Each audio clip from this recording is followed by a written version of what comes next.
4 palm trees are sticking out of a flat, gray wasteland in the Peruvian Andes. No roofs, no walls, no streets. 3 minutes before this existed, 20,000 people lived here. The city is still under those palms, buried under hardened debris. In places, deep enough to swallow a 10-story building. The government didn't just leave it, they made it illegal to dig. 2 American geologists had described exactly how this would happen, 8 years before it did. Northern Peru, the Callejón de Huaylas, a narrow Andean valley with 20,000 people living at the bottom, in a city called Yungay. Above them, Huascaran Norte. At 22,000 feet, it stands higher than Mount Whitney, the tallest peak in the lower 48 states, by more than 1.5 miles. And it was loaded with centuries of glacial ice. Between the city and the mountains stood one thing, Cerro Aira, a solid rock ridge rising 460 feet above the valley floor, taller than a 40-story building. To locals and officials alike, that wall of rock was ironclad proof the city was untouchable. That logic had one flaw. It assumed the mountain would only ever send down something small. In 1962, American geologists David Bernays and Charles Sawyer were working on the glacier directly above the city. They found a fractured granite mass beneath the ice, cracked through, undermined, hanging directly above the valley. Their conclusion was blunt. If that mass gave way, it would accumulate such mass and velocity that the 460-foot ridge wouldn't slow it down. The flow would vault right over and come down on Yungay. The government's response was not to investigate. It was to suppress. Authorities used legal pressure to silence discussion of the warning and publicly dismissed the danger. The hazard was never addressed. The warning was real. The bureaucracy was fatal. The population of Yungay kept growing. Sunday, May 31st, 1970, 3:23 p.m. People were settling into a quiet afternoon under a mountain that had been studied, argued over, and politically neutralized. A magnitude 7.9 earthquake, the strongest to strike Peru in recorded history, ruptured offshore. The shaking lasted 45 seconds. A typical destructive earthquake is over in 15. This one refused to stop. Adobe walls didn't just crack, they exploded outward. Heavy clay roofs pancaked straight down. Dust rose so fast it blocked the afternoon sun. People who stumbled into the streets stood in near darkness and thought they had just survived the worst. They hadn't. 30 seconds into the shaking, 18,000 feet up the western face of Huascaran Norte, the fractured mass Bernays had identified gave way. It started as 265 million cubic feet of rock and ice. 7 Empire State Buildings compressed into a single block, torn loose from the mountain face. As the mass hit the lower glacier and tore down slope, something unusual happened. Under that kind of pressure, ice doesn't hold, it melts. The flow became extraordinarily mobile, meltwater and pulverized rock turning the base into something close to a frictionless surface.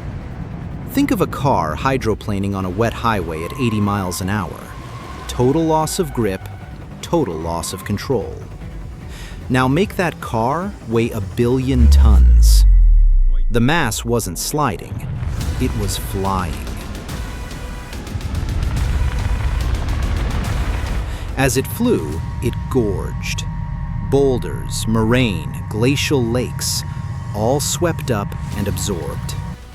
By the time the flow reached the valley floor, it had expanded from 265 million cubic feet to nearly 3.5 billion. Enough to bury all of Manhattan under 5 feet of solid rock in under 4 minutes. Average speed across the 9-mile run to Yungay, 175 to 210 miles per hour.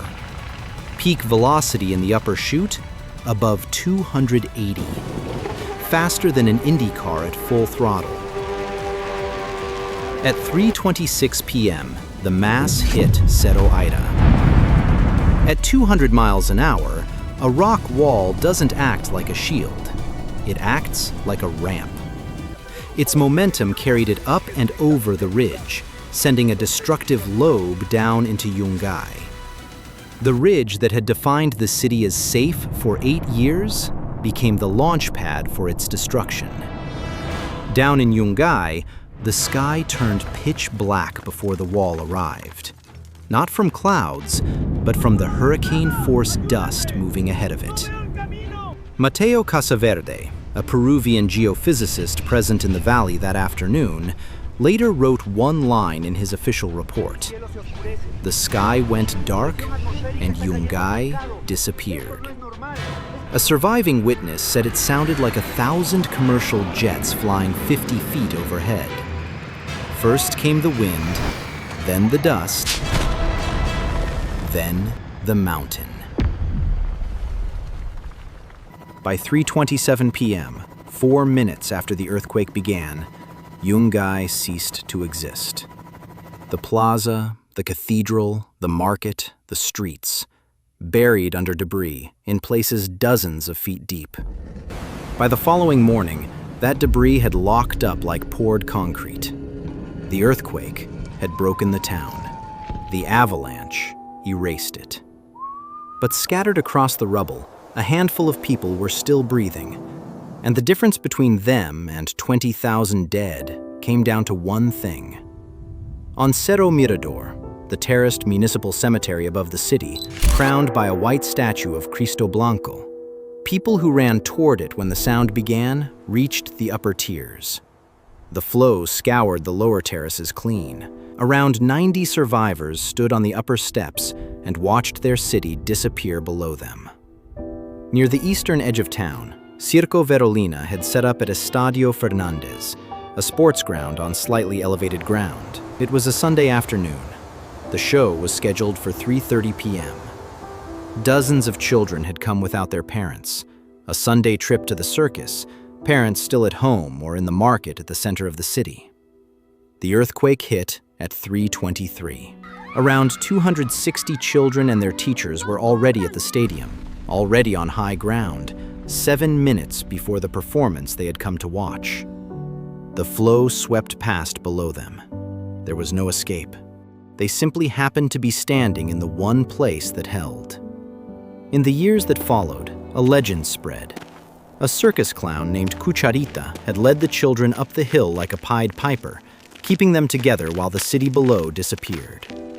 No document from 1970 confirms this version. Some of those children tried to run back down toward their parents. The legend may be bigger than the truth. But the children were still there when the flow passed. Those who ran back into the city looking for family stayed there forever. The flow didn't stop at Yungay. It reached the Rio Santa, dammed it, broke through, and sent a secondary surge more than 100 miles down the valley. Across the wider Ancash region, the earthquake and all secondary events killed an estimated 66,000 to 70,000 people. For days, the site was unreachable by ground. When aerial photographers flew over the buried Plaza de Armas, they sent back one image: 4 palm crowns above a flat gray wasteland. Nothing else. No roof lines, no walls. The caption needed no translation. Aquí fue Yungay. Here was Yungay. The debris that entombed the bodies also entombed the civil registry. Survivors who walked out alive found themselves legally erased, some spending years in court just to prove they had ever existed. The mountain killed the city in 4 minutes. The paperwork took years to finish the job. In October 1977, the Peruvian government declared the 99.5 hectares, roughly 246 acres, of old Yungay a Campo Santo, consecrated burial ground. Entry prohibited, construction prohibited. Excavation permanently barred. The law didn't create the graveyard. Physics did that in 1970. The same institutional authority that signed a guarantee of Yungay's safety in October 1962 signed the papers sealing its mass grave in October 1977. 15 years, one signature style, 20,000 people buried between them. 4 palms still mark the Plaza de Armas. Cristo Blanco still stands above the cut cemetery terraces, and the city beneath them has not moved.